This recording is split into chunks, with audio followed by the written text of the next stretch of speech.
Oke,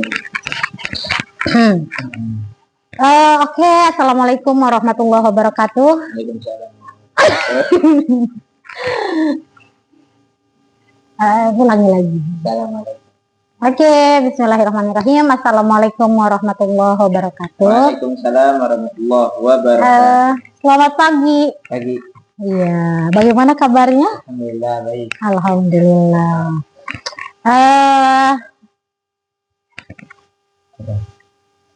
Pagi yang cerah ya sekarang ya. Boleh nggak kita diskusi sedikit saja?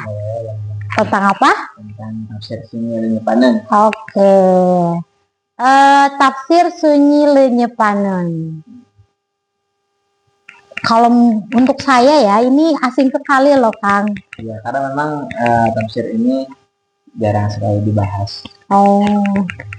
Kalau boleh tahu karya siapa ya tafsir Sunyi Lenyepanen itu? Karyanya Muhammad Hasim. Karya Emon Hasim. Kita panggil saja Emon Hasim. Oke.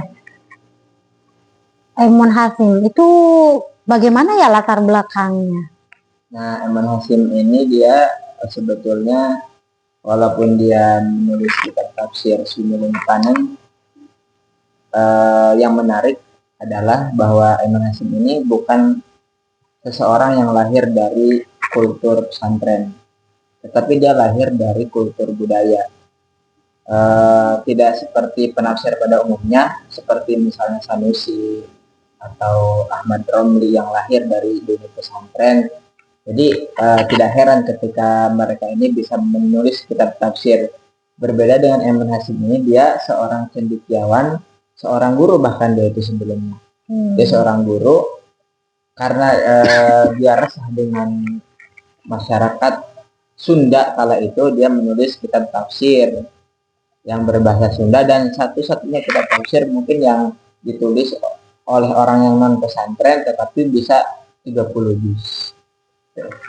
Itu tuntas sampai 30 juz. Tuntas sampai 30 juz, bahkan sampai hari ini masih dicetak. Dia kalau kita membeli di Shopee juga banyak, sampai 30 jilid gitu. Oh. Kira-kira dari mana cara berpikirnya itu terbentuk? Cara berpikirnya Emon Hasim ini terbentuk itu tidak terlepas dari lagi-lagi dari latar belakang Emon Hasim itu sendiri. Dia resah dengan keadaan masyarakat yang notabene ketika itu mungkin ya Al-Quran itu sering dibaca, Al-Quran sering dilantunkan, tetapi Emon Hasim melihat kok semakin banyak orang membaca Al-Quran, semakin sering, tapi tidak ada wujud daripada hasil bacanya ini gitu. Jadi dalam bahasa Emon Hasim, Al-Quran teh lain saukur dibaca gitu, tapi kudu di teleman dalam bahasa Emon Hasim itu. Jadi Emon Hasim itu pengen orang itu jangan cuma baca doang, tapi ditelaah maknanya gitu sampai meresap. Makanya nama tafsir juga Lenyepanen, meresap ke dalam rasa gitu. Gitu. Gaya bahasa yang digunakan itu pakai bahasa Sunda full atau ada bahasa Indonesianya atau bahasa Sunda yang bagaimana? Kan bahasa Sunda itu banyak ya, Kang ya. Nah, gaya bahasa Sunda Emon Hasim ini dia berbeda dengan tafsir-tafsir sebelumnya. Mungkin kalau boleh saya katakan sudah ada seperti yang saya sudah sebutkan, Sanusi ataupun tokoh-tokoh mufasir lainnya yang lahir dari anak non Tatar Pasundan gitu, tanah Sunda gitu. Seperti Sanusi misalnya, dia menulis tafsir dengan bahasa Loma. Kalau Loma itu artinya bahasa kasar, itu kan bahasanya bahasa kasar gitu. Tapi Emon Hasim ini dia menulis bahasa Sunda dengan bahasa yang lemes itu halus ya. Tapi bukan hanya halus saja, tapi ini bahasanya ini bahasa yang batiniah gitu. Jadi bahasanya Emon Hasim ini bahasa yang sofistik sekali sebetulnya, karena banyak sekali ayat-ayat yang ditafsirkan oleh Emon Hasim ini seperti sedang seperti seorang ayah yang sedang berbicara kepada anaknya, seperti seorang ayah yang sedang menasehati anaknya gitu. Jadi bahasa Sunda itu bahasa yang halus tetapi juga menusuk gitu loh, sampai ke dalam rasa, ke dalam batin. Kalau misalkan saya nih bukan orang Sunda, kemudian saya baca, apa mungkin bisa memahami gitu? Secara Kalau secara mungkin secara bahasa ya tidak mungkin bisa dipahami. Tetapi kalau misalnya kita mau apa namanya, mau menelaah gitu, atau istilahnya kalau mau diterjemahkan itu mungkin akan sangat mudah sekali dipahami, karena Eman Hasyim ini menulis tafsir ini dia tidak seperti tafsiran konvensional pada umumnya yang fokus pada gramatika Arab misalnya, atau fokus pada ilmu nahunya dan lain sebagainya. Tapi ini Eman Hasyim ini menulis ini betul-betul terlahir dari rasa dia gitu, melihat keadaan masyarakatnya. Makanya ketika menafsirkannya pun itu tidak lepas dari apa namanya ya, kalau misalnya kalau kita katakan itu kayak bahasanya Eman Hasyim ketika nafsir itu kayak bahasa dia sendiri gitu. Karena memang kayak dia tuh kayak lagi mencurahkan isi hatinya gitu loh. iya, jadi istilah kasarnya mungkin meskipun saya tidak bisa bahasa Sunda, tapi ketika baca pun mungkin secara perasaan udah sedikit tersentuh lah ya, secara konteks kalimat itu sudah terasa, vibes-nya kalau zaman sekarang itu udah kerasa, ini tuh betul-betul nasihat untuk hati gitu ya, untuk perasaan, untuk jiwa gitu. Mungkin itu karakter utamanya kali ya. Gitu. Atau ada lagi karakter lain dari tafsir Sunyi Lenyepanan ini gitu. Karakter yang menonjol, yang paling menonjol dari tafsir Sunyi Lenyepanan ini, karena Eman Hasyim orang Sunda, dia orang Ciamis ya. Sebetulnya dia orang Ciamis lah. Ciamis. Cuman hanya memang Eman Hasyim itu kan memang besar di Garut, dia lahir di Ciamis ya, dan ikut apa namanya, ikut organisasi Persis juga gitu. Ya walaupun penafsirannya tidak terlepas dari latar belakang dia sebagai apa, seorang apa gitu. Cuma ada karakter yang paling menonjol dari tafsir ini, itu apa ya, di sana itu dia menyertakan tentang alam Pasundan gitu, tentang keindahan, tentang apa namanya, pokok nama tentang Sunda pisan lah gitu di dalam yang ini tuh yang nggak bakal kita temukan gitu di tafsir lain gitu. Dia tuh membahas tentang alam Pasundan, jadi di tafsirnya itu banyak sekali tentang dia menafsirkan tentang kekayaan alam gitu loh. Dan di tafsirnya itu kayaknya nggak ada deh tentang, apalagi misalnya dia mah kalau nulis tafsir itu semplak ngomongin di alam iya gitu, misalnya di Sunda mah atau gitu. Itu kan cuma di Eman Hasyim yang ada gitu di tafsirnya gitu, tentang menuliskan keindahan alam Pasundan dalam tafsirnya gitu. Jadi yang menonjol itu salah satunya itu gitu, karakternya itu. Apakah bisa dikatakan bahwa lahirnya tafsir Sunyi Lenyepanan ini berangkat dari masyarakat Sunda? Betul, bisa dikatakan karena memang Eman Hasyim sendiri dia orang Sunda, kemudian dia sangat mencintai budaya Sundanya, dan hal itulah yang kemudian Eman Hasyim memiliki rasa untuk menulis tafsir ini. Dan ya tentu ini dari keresahan Eman Hasyim sendiri gitu, keresahan terhadap masyarakatnya gitu ketika itu. Iya, hingga beliau perlu menulis tafsir ini. Perlu menulis tafsir ini sebagai jembatan antara masyarakat dengan Al-Quran. Ya karena tadi kembali ke awal gitu kan, karena banyak sekali gitu Al-Quran itu di spanduk, di media, Al-Quran itu di poster-poster gitu, tetapi tidak menjadikan orang itu menjadi yang Qurani gitu, tidak menjadikan orang itu lembut, tidak menjadikan orang itu takwa, tidak menjadikan orang itu welas asih kalau dalam bahasa Eman itu. Makanya dia perlu menulis kitab tafsir ini gitu. Oke.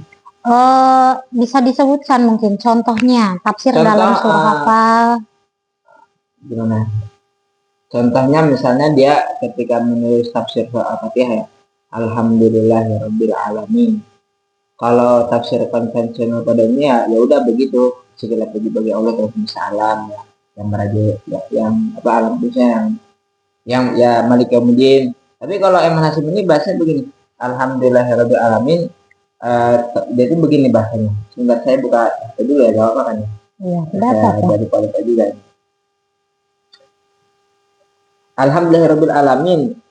Eman Hasyim itu menulis begini, muji ka Allah teh lain ukur ku kecap, tapi ku sikep teu adiguna. Artinya apa? Memuji Allah bukan berarti menghancurkan kesombongan diri. Ini berbeda sekali dengan tafsir konvensional pada umumnya ketika menafsirkan alhamdulillahirabbil alamin.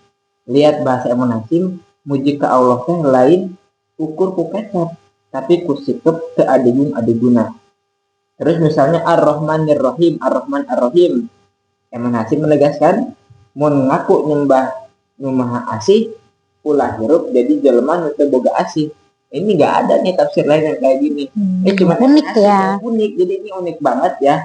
Cara dia menafsirkan itu benar-benar tidak terlepas dari dia itu seorang, dia itu lahir di mana, dia itu hidup di apa namanya masyarakat apa. Ini betul-betul Eman Hasyim itu apa ya, menafsirkannya tuh benar-benar dari rasa batin sekali gitu.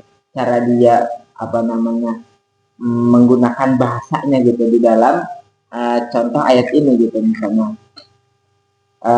Ini juga menjadi kritikan terhadap keberagamaan, terhadap orang-orang yang rajin ibadah tapi miskin kasih sayang. Makanya dia nafsirnya begitu, mengaku nyembah nu maha asih, ulah hirup jadi jelema nu teu boga asih gitu. Nah, terus misalnya di ayat selanjutnya iya karena abdu wa iya karena stain. Kalau tafsir konvensional ya udah seperti itu gitu, tidak jauh dari terjemahannya lah. Misalnya Sanusi ataupun siapalah gitu. Itu tidak lepas atau asing kiri Arab sendiri itu tidak lepas ya. Bahkan kalau misalnya kalau saya boleh katakan ya, tafsir lain kayak jalan lain atau mungkin ya itu ya nggak jauh dari terjemahannya lah gitu. Tapi kalau ini beda nih, ini unik sekali cara dia menafsirkan gimana. Iya karena berdua iya karena saya nyembah ke Allah teh hartina teu ngajadikeun diri sorangan jadi gusti, ya kan, menarik sekali. Ini nggak ada di tafsir lain gitu. Yang maksudnya apa, maksud dari tafsiran ini kalau kita terjemahkan ke dalam bahasa Indonesia, agama itu tidak boleh melahirkan sikap otoriter. Karena lagi-lagi ya, kenapa Eman Hasyim ini menafsirkannya begini, karena dia itu sangat gelisah gitu, sangat resah lah terhadap pemangku kekuasaan terhadap agama gitu, misalnya contoh kiai dan sebagainya gitu, yang sangat otoriter sekali terhadap hukum. Jadi seolah-olah hukum itu begini, fikih itu begini, tidak bisa diubah gitu. Makanya dia ketika menafsirkannya pun seperti ini.